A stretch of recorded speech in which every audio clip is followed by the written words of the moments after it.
Olá, pessoal. Dando continuidade, então, à nossa aula de metrologia, tá? Vou dar continuidade da onde eu parei, o item 5.8, intervalo de calibração, certo? Então, aqui a gente vai falar sobre os procedimentos de calibração, certo? Vou fechar o meu vídeo aqui. Tá. O item 5.8. Então, a pergunta aí é de quanto em quanto tempo é necessário calibrar um instrumento. Isso aí vai depender, tá? De alguns fatores. Quais são eles?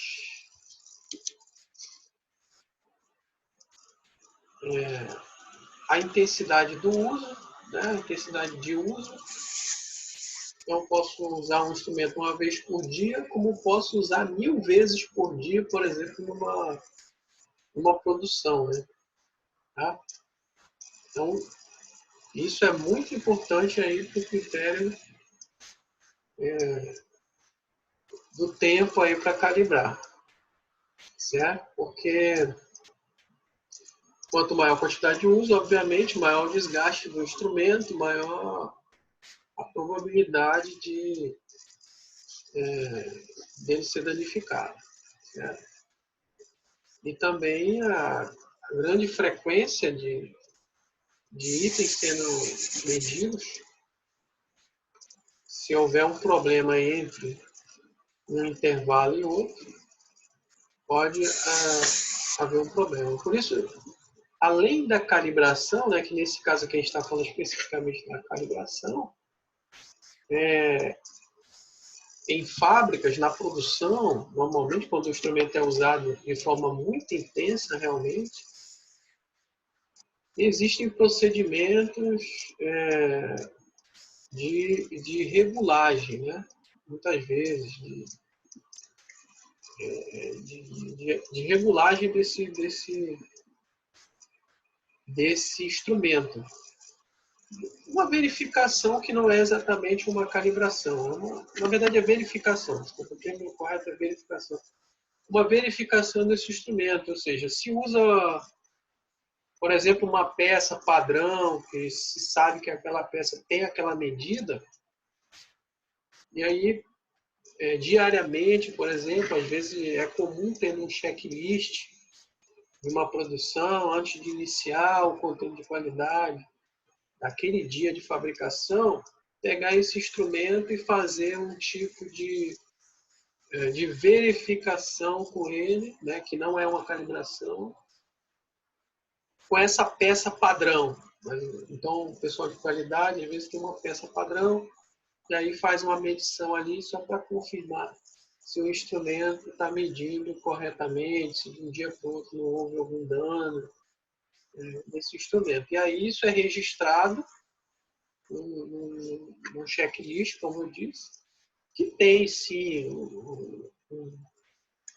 uma contribuição na questão do controle de qualidade, tem uma segurança maior do controle de qualidade. Tá? Então, uma coisa não substitui outra. A calibração feita, por exemplo, anualmente, não substitui essa verificação que deve ser feita, né, para dar uma...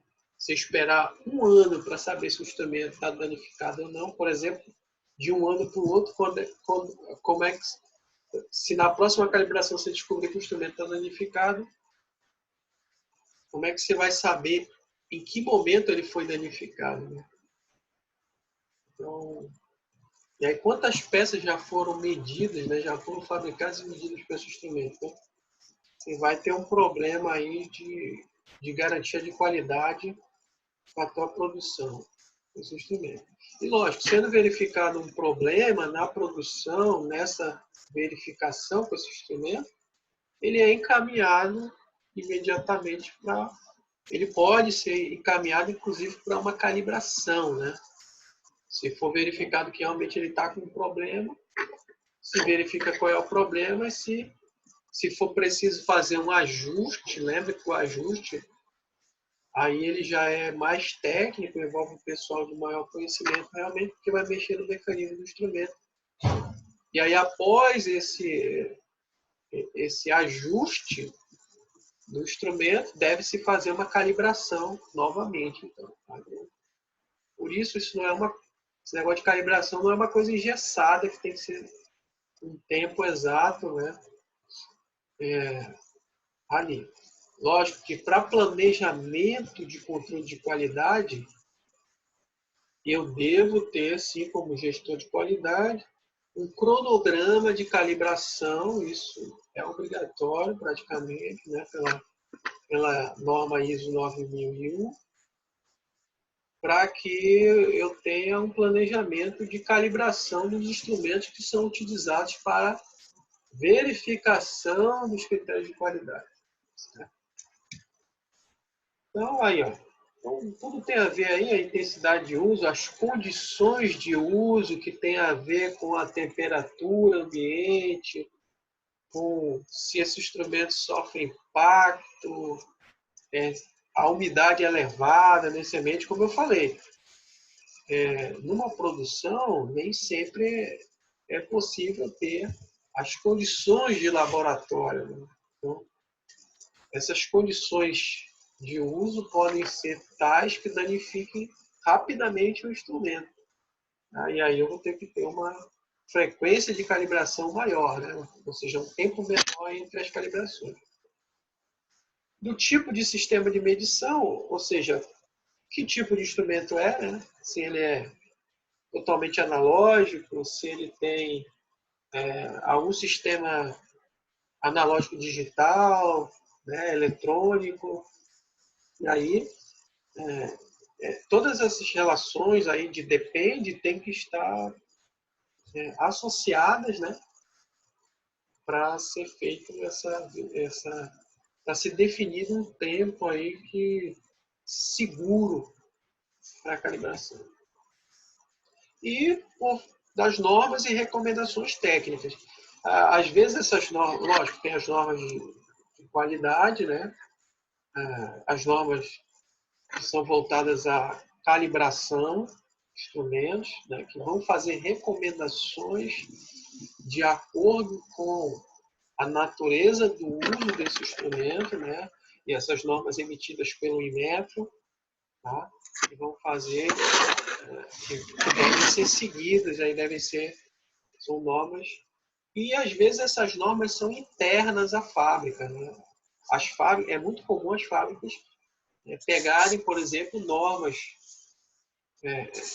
recomendações do Inmetro e normas também mandatórias do Inmetro e colocarem no seu sistema de gestão de qualidade, ou seja, eles vão criar uma obrigatoriedade e vão especificar todos os detalhes como é que deve ser feito. Isso é muito bom porque você tem um maior controle da gestão da qualidade que está sendo feita em relação à calibração, né? E como eu falei, então essas duas questões estão associadas, né? A política da empresa, normalmente a política de qualidade, então a calibração, ela está muito ligada ao quê? Associada ao quê? A garantia das medidas e isso, a garantia das medições, e com a garantia das medições vem a garantia da qualidade nos processos e, consequentemente, dos produtos, né, que é o objetivo final da empresa e do mercado, né, das fábricas, a garantia do mercado. E do Inmetro, da proteção do consumidor, como falei anteriormente. Então, as questões de norma, né, e aí normas mandatórias vêm do Inmetro, do Brasil, e as fábricas criarem políticas de gestão de qualidade que vão esclarecer detalhes de aplicação dentro do seu contexto, dentro das suas especificidades de processo, de produto, tá? De controle de qualidade. Exemplos de intervalos, então, como eu falei, são exemplos mais típicos, mais comuns que se vê aí, 12 meses, né? 6 meses. Paquímetros podem ser 1 ano também, já vi. Micrômetros, né? 6 meses a 1 ano. Então vai depender isso aí, mas é bem comum você ter entre 6 meses e 12 meses, tá? Esse é o mais comum de ser utilizado aí nas fábricas, né? Tá? O roteiro de calibração, tá? O que se deve fazer para executar? Então, a execução da calibração é um procedimento que é realizado por um laboratório credenciado pelo Inmetro, tá? Então, o que acontece é que muitas fábricas têm laboratórios internos que são credenciados pelo Inmetro. Isso pode ocorrer, sim, né? Grandes fábricas, por exemplo, elas têm. Dado o volume de instrumentos que elas têm, em suas diversas fabricações, então elas têm um laboratório interno. E mesmo assim, esse laboratório, se ela faz realmente uma calibração, ela tem que ter uma autorização do Inmetro. Então, primeiro, para se realizar essa calibração, então definir os objetivos da calibração, né? Eu vou mostrar um relatório de calibração para vocês, um exemplo. Caracterização do sistema de medição a calibrar, ou seja, é o próprio instrumento que vai ser calibrado, né? Qual padrão vai ser utilizado? Isso deve ser identificado no relatório de calibração. Então, esse roteiro é para calibração e muitas dessas informações estarão no relatório de calibração. Planejamento e preparação do experimento. Então, isso deve ser procedimentado, deve existir um procedimento de calibração pelo laboratório, tá? Para que tenha-se a certeza de que aquilo ali tem um planejamento e que foi feito de acordo com esse planejamento. E a execução propriamente dita da calibração, né? Por fim, a documentação que é obrigatória no caso de calibração e deve ser expedida, deve estar disponível para que seja consultado a qualquer momento, principalmente em auditorias do Inmetro ou do Sistema de Gestão da Qualidade. E a análise dos resultados, obviamente, com a emissão de um certificado de calibração. Então, o que deve constar aí nesse certificado? A identificação do instrumento, obviamente, do sistema ser calibrado, a data que foi efetuada, já que isso vai ter uma frequência, né, um período de... já é definido nesse certificado o tempo de calibração. Tá?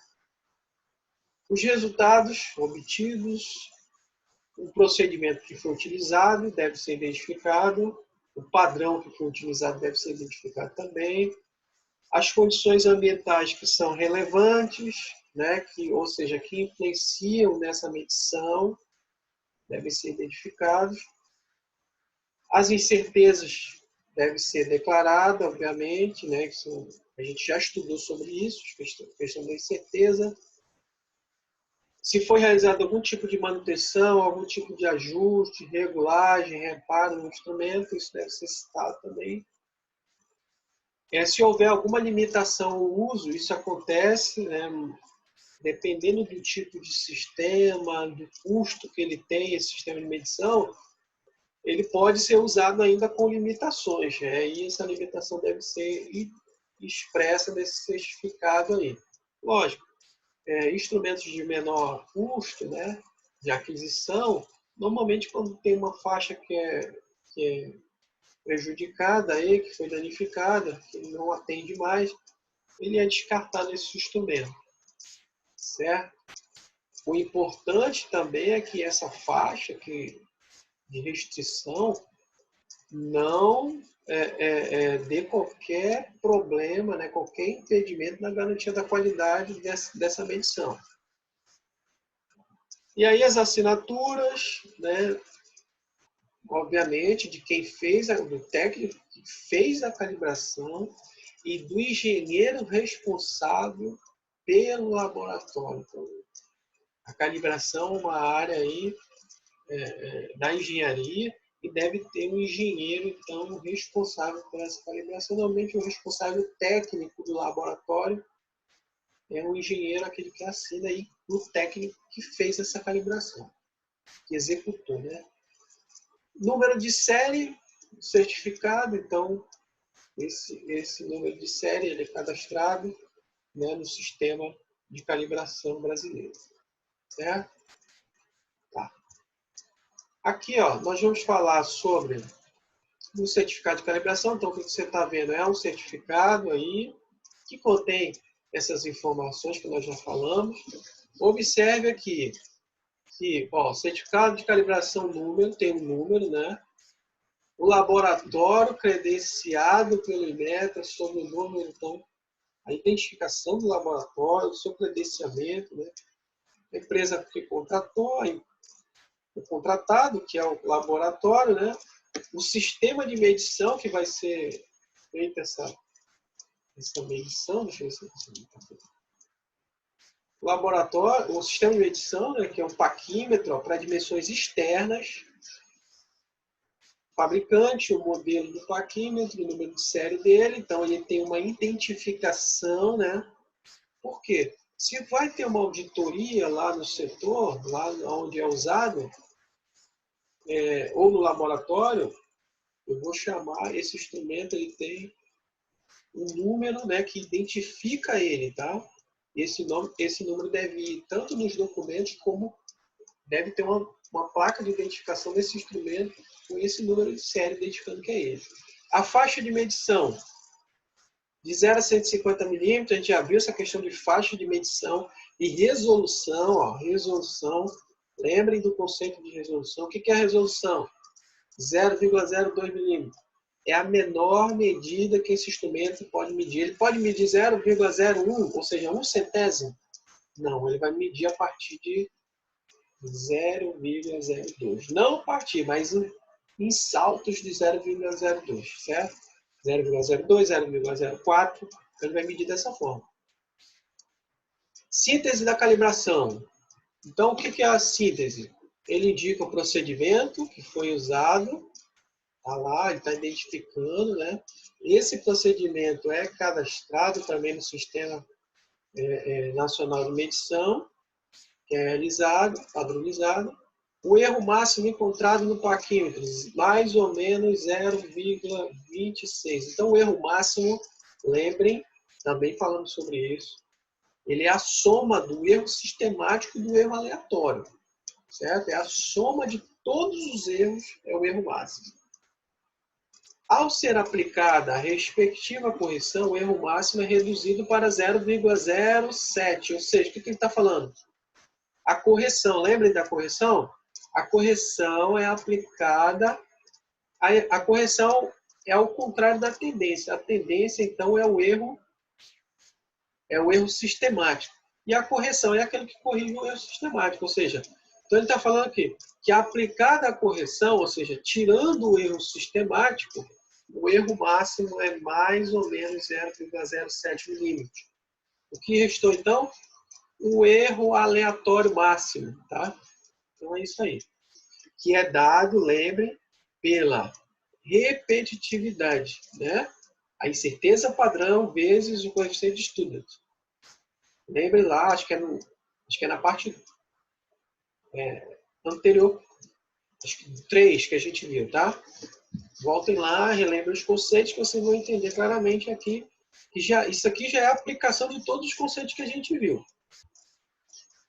Aí o padrão que foi utilizado para realizar a calibração, também ele tem uma rastreabilidade, esse padrão. Ó. Número do registro. Esse é o registro do padrão, ó. O RC0673. Certo? Que tem um certificado de calibração, ó, rastreabilidade. Lembra que a gente viu o conceito de rastreabilidade. Então, a rastreabilidade ela vem desde a medida. Lembra que eu falei para vocês? Como é que a gente faz a rastreabilidade da medida? A medida, aquela medição foi obtida, aquela indicação da medição foi obtida com o paquímetro, que tem o número de série, número 70, pronto. Esse paquímetro, que tem o número de série 70, 75, 246, foi calibrado com o padrão RC0673, certo? Esse padrão tem um certificado de calibração 23, tal, e nesse certificado de calibração desse padrão está identificado um outro padrão que foi utilizado para calibrar esse padrão. Então, estão entendendo a questão da rastreabilidade?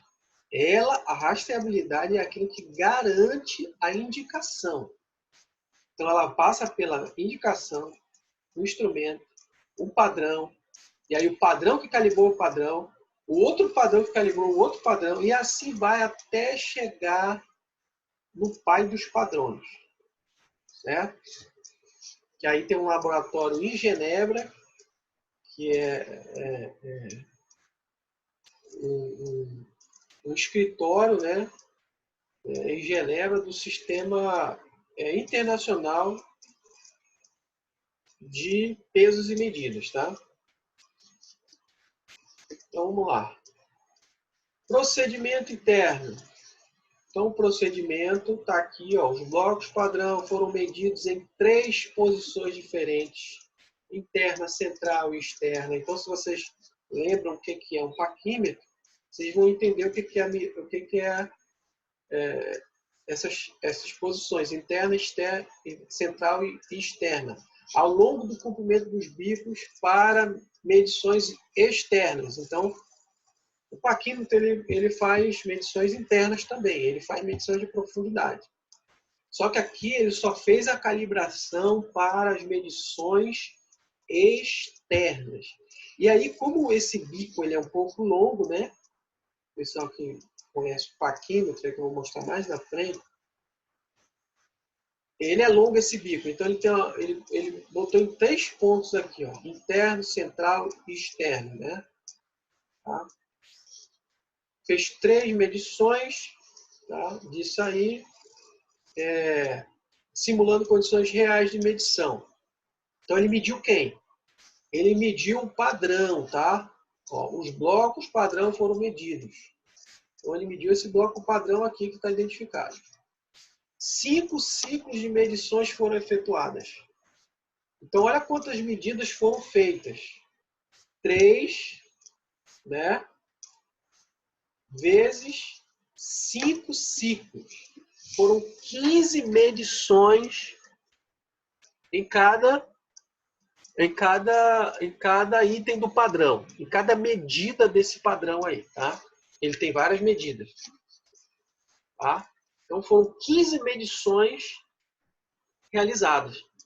3 em cada altura, interna, externa, central, e 5 ciclos disso. Ou seja, ele repetiu 5 vezes a interna, 5 vezes a central, 5 vezes a externa. Então, a gente está entendendo bem como é que foi o procedimento de calibração para que não haja dúvida. Por que ele faz isso? Para que ele tenha médias, como eu falei, para que possa ser aplicado um procedimento estatístico de média e de desvio dessa média, ou seja, medidas de dispersão da média. Tá? Então, vamos lá. Condições ambientais durante a calibração. Temperatura. Então, ó, se as condições ambientais forem influentes no sistema de medição, elas devem ser identificadas. Então, aqui ele está especificando, para que não haja aquela pergunta. Vem cá, qual a temperatura que foi feita? Então, está aqui, ó, 20 graus, mais ou menos 5 graus. E aí, lembrando que a temperatura padrão para sistemas de medição é 20 graus. Por quê? Por causa dos coeficientes de dilatação térmica dos metais, dos materiais. Tá? Então, a 20 graus, eu não preciso aplicar nenhum tipo de correção relacionada à dilatação térmica, nem do sistema de medição e nem daquilo que está sendo medido, que nesse caso é o padrão. Umidade relativa, 50%, mais ou menos, então está identificado aí. Pessoal, já estou com 25 minutos. Eu vou parar o vídeo aqui e depois fazer um vídeo, porque eu tenho medo aqui desse Eu já teve um problema de eu prolongar o vídeo aqui e ele não aparecer nada. Então, tá? Então eu vou encerrar aqui, já está quase 25 minutos, e vou explicar essa parte dos resultados que também exige alguns detalhes, tá? E pode demorar mais uns 10 minutos aí, então eu posso perder esse vídeo. Certo? Então aproveitem o vídeo, bons estudos, até o próximo.